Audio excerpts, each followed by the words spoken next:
fairly with private health insurance. The idea of a government-run healthcare plan is a big problem for us. And it's a big problem because it leads inevitably to a Washington takeover of healthcare. Republicans may not have the votes to stop a public plan from being included in a health overhaul bill, or to stop the bill itself for that matter. The Democrats still have plenty of divisions amongst themselves. The first actual legislating, except for Kennedy's committee, next week.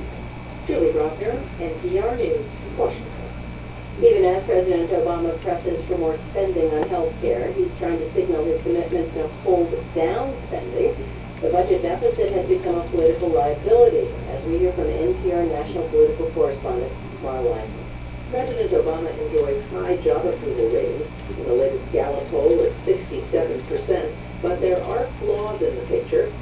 A majority, 51%, disapprove of how he's controlling federal spending, and only 46% approve of how he's handling the deficit.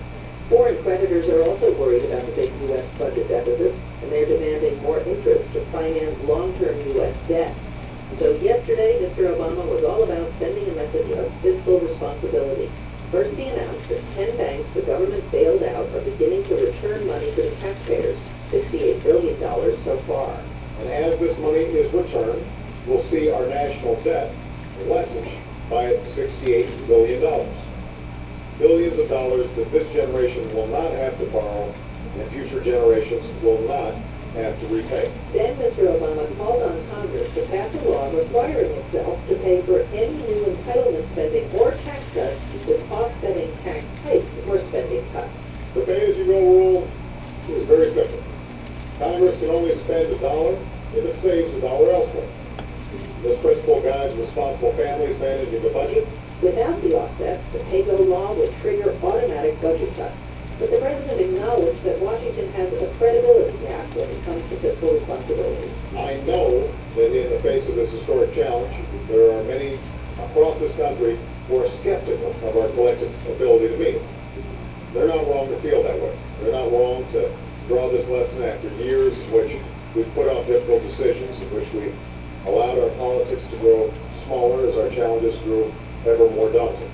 While the pay-go proposal is intended to curb the congressional temptation to pass new spending with borrowed money, the president's budget director, Peter Orszag, admitted pay-go does not shrink the size of the current deficit, projected to reach $1.8 trillion this year. Pay-as-you-go embodies the common sense principle that you shouldn't dig the hole deeper.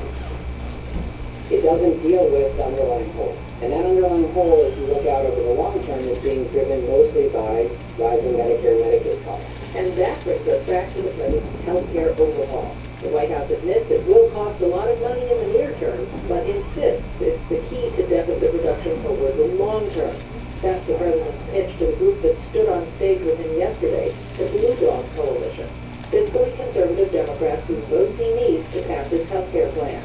The Blue Dogs are one of the several factions in the big, unruly Democratic coalition, and health care depends on keeping all of them on board.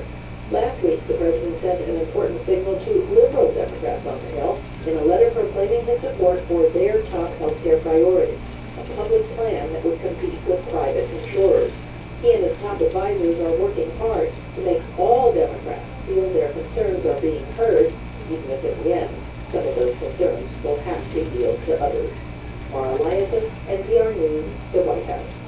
Even as they debate the future of the health system, that system is monitoring a more immediate threat. The World Health Organization is now convinced that we face a flu pandemic, though officials have not declared it.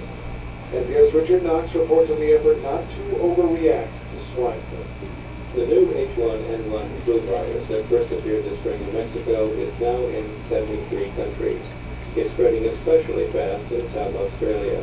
Victoria, with more than 1,000 cases, reportedly has the world's highest rate of infection. Even remote Alice Springs in the outback has the flu. The WHO's chief flu expert, Dr. Keiji Fukuda, acknowledges that Australia is the tipping point. We are getting really very close to knowing that we are in a pandemic situation or declaring that we are in a pandemic situation. Fukuda stresses that the vast majority of people who get the new flu recover on their own. But there are some troubling differences between this and ordinary flu. half the people who died from this H1N1 infection have been previously healthy people. This is, I think, one of the observations which has given us the most concern. The WHO is also worried about a disproportionate number of severe flu cases among native communities in northern Manitoba. In previous pandemics, these same populations were very severely hit, Fukuda says. This is why these reports raise such concern to us. He says WHO Director General Margaret Chan hasn't raised the pandemic alert to the highest level yet because the agency is working hard to persuade countries not to overreact to what she does. It won't mean the flu has turned more deadly, he says. It won't mean countries should start barring every traveler with the sniffles or slaughtering pigs under the wrong impression they transmit swine flu. These are some of the things that we want to make sure get out there, that people are hearing them, so that there is not really a blossoming of anxiety. But it's possible this flu virus could change over the coming months. So the WHO's message about how dangerous this flu is may have to change too. Richard Knox, NPR News.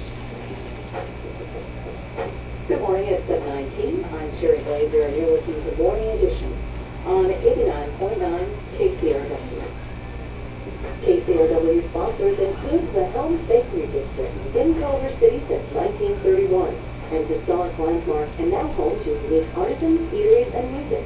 Retailers, history, and information online at helmsbakerydistrict.com. LAPD Detective Stephanie Lazarus has been charged with murder in a 20-year-old case, and the department is coming under fire for not moving more quickly to arrest her. That story coming up.